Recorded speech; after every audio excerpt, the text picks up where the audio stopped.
On the morning of Saturday, August 15th, 1998, Julia Child taught me how to make scrambled eggs. I'm Mark O'Brien, CEO of Newfangled Frontier. And it's our mission to assist agencies in their journey from being AI capable to AI native. Way before all this, in a previous life, that feels like many lives ago, my career was in cooking. I absolutely loved it. I did it for about 12 years between the ages of 13 and 25. And I worked full time almost that entire way through, all through high school, college, that kind of thing. And the pinnacle of that in terms of like success, not necessarily fun, although was that too, was when I worked at a restaurant called Al Forno in Providence. And I very quickly found myself running the kitchen there, which was a great shock to me. Much longer story for a much longer video some other time. But the owners were very close with Julia. And she came in for her birthday. We were only open dinner 5 days a week. It was a Saturday morning. It was the day of her birthday. And she and 20 friends came in for brunch. And a select few of us got to cook the brunch for her and her buddies. And I mean, it was just, I mean, incredible, right? That restaurant was amazing. It was such a great restaurant. All sorts of people were came there when I was working there. Wolfgang Puck was there regularly. Emerald was there all the time. George Harrison, Steven Spielberg, Bob Weir. It was just really a fun, exciting place to be. An incredible opportunity that I can't believe I actually got to have. But anyway, Julia came in for her birthday, and there were about 8 of us in the kitchen. And she very generously came in and just spent a little time with all of us. And I was doing the eggs, and she taught me how she would do this job of making one of the most basic elemental dishes ever, just scrambled eggs, nothing in them, just scrambled eggs. I'll give you the recipe at the end. And so I bring that up because I have spent my life cooking. I obviously got out of that as a career, but I have to cook. I cook every night for the family. I love it. I plan for it. It's like I really love on weekends when I get to spend 4, 6, 8, 10 hours cooking. I just love it. If we're traveling and I haven't cooked in a number of days, I start to get a little tweaky. Like I need to cook. I love cooking. I've devoted a tremendous amount of my time, energy, effort, brain power to it over the years. And I did really well with it. I had a lot of success with it when it was my career, right? Learned a tremendous amount. But still, today, when I'm approaching something, I will oftentimes consult AI on what I'm cooking. Almost all of my training and almost all of the occupation jobs I had were in Italian places, bakeries, restaurants, that kind of thing, mostly restaurants. So Italian food specifically is my home base. And even though my family, my mom is primarily French Canadian, her whole family, that side of the family, Italian is what they cook. My grandmother, when her kids were little, they lived in an apartment and there was like an old Italian grandma that lived like right across the hall. And so she taught my grandma everything, all her recipes. And that's the canon of the Latoil family of all the cuisine. It's old school, like, lasagna, spaghetti and meatballs, all that amazing stuff. But I still, for example, cacio pepe. I have been making cacio pepe forever. It's one of the most basic Italian dishes. It's black pepper and pasta, typically like spaghetti, like an extruded pasta like that, and then pecorino romano. And I just I think of AI as a thought partner.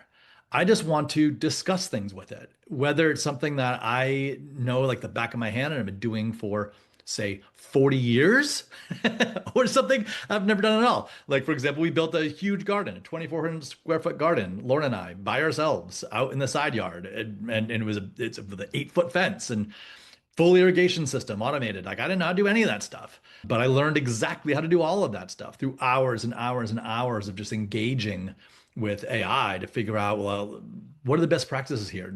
And that's the thing, whether it's personal or professional, using it as a real thought partner is critical, but that requires letting go of your ego. Like, stop assuming you have to know everything. You don't, and you shouldn't. You can't. right? Just be vulnerable, like and be curious. And I think that is a fundamental aspect of really utilizing these tools properly. Assume that everything you know can be questioned at all times. I think that's a pretty good life practice as well. And engage with it in a smart way. And that's what we see. The reason why so many entry-level employees are having such a hard time in so many industries right now is because when an expert wields AI, the results are incredible because you can challenge it, you can engage it, you can learn from it, you can push back, you know where to push back, you can tell it's being a little sycophantic every once in a while when it is. All of that. And the when you're doing that, when you're engaging with it in a territory you really understand and know, the whole hallucination thing pretty much just goes out the window entirely because you know it right away was a hallucinating. It's like, no, that doesn't seem right. That doesn't add up. And honestly, we're seeing very, very little in regard to hallucinations anyway now with all the frontier work we're doing with all of our clients and everything we run Newfangled on using AI, which is everything we run Newfangled on. But that's the approach. And if you do use it that way, I think you unlock just this new capability. And from my perspective, just I don't know, you just get better at life. Like anything you're interested in, right? Anything you want to know how to do. You want to know, figure out how to change the faucet on the tub. I did kind of mess that up, but I learned a lot. You know, whatever it is. So anyway, two recipes. Cacio e pepe.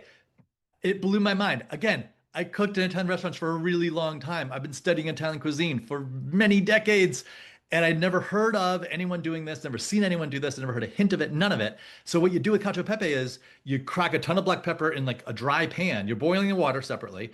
Crack a ton of black pepper in a dry pan, as much as you want, kind of a coarse grind, and then you put it on very low and let that kind of toast. The black pepper, you just let it toast. And then good practice when you're doing pasta, no matter what pasta dish you're doing, is get the acqua pazza, the crazy water. So you take a Pyrex container, a cup, 2 cups, I like 2 cups, and right before you pull a pasta, just get 2 cups of that water. It should be really heavily salted. Pasta water has to taste like the ocean when you salt it. Well, no, if you're not doing it properly, it's required. Enough salt so it tastes like the ocean. Just taste it when it's boiling. And you can put your finger in boiling water. It doesn't hurt. It's not a big deal. Just dip it in, taste it, salt, does it taste the ocean or not? Then you drop your pasta. So that water is super starchy and super salty. It's like, you could drink that in a certain level of nutrient just in that. So anyway, you take that and you strain your pasta right before it's done, like a minute before it's done, you take at least a cup, maybe 2 cups of that water, and you pour it in that black pepper that's toasting, and it instantly makes this pepper tea. It turns black right away. The fragrance is just unbelievable. Then you toss your pasta in that. Since it's not fully cooked yet, it soaks up all that delicious pepper tea. It imbues that flavor throughout the noodle, and then at the very end, you drizzle in your pecorino romano, and you have your water there, so it doesn't get too pasty. It should be a nice, creamy but like soupy creamy texture. It can't get too thick. That's a mistake most people make. It's like you make it so it's too thick. So that right there, I had never heard of that. My cacio e pepe was 10x, 20x, however X increase. It's worlds better. I'll never do it any other way again. It's amazing. So anyway, that's cacio e pepe. Julia, the way she taught me to do scrambled eggs, very simple. First, you got to beat the heck out of those eggs. Like those eggs have to be completely uniform. If you're looking at the bowl, there needs to be no little white bits, nothing at all. It's like a homogeneous, very orange egg. Eggs to use, Vital Farms eggs are the best eggs out there. I raised chickens for a long time. These eggs were way better than the chickens I raised in the backyard, and I fed them the best food possible at the time. Organic, great, like really expensive feed. Vital Farm eggs are extraordinary. But if you have chickens in your backyard, that's amazing. So a little bit of salt, depending on how many eggs you're using, just like a pinch or more of salt, and you whisk the heck out of it so it's wholly uniform. And then you put it, ideally in butter, olive oil is fine too, in like a medium high hot pan, and you just like barely touch it. You pull in the cooked egg from the sides, and you're doing that gently. You're like as little involved as possible, and you pull that pan off the heat when the eggs are like 65% done. So there's a lot of raw eggs still in there. Lots of raw eggs still in there. 65% done, and you let it finish cooking another like 10, 15% in the pan, and then you put it onto the plate, and it should have a gloss to it. If the egg's dry, it's way overcooked. If the egg's dry, it was overcooked 2 minutes ago, right? It should have a gloss to it. And that is the perfect scrambled egg.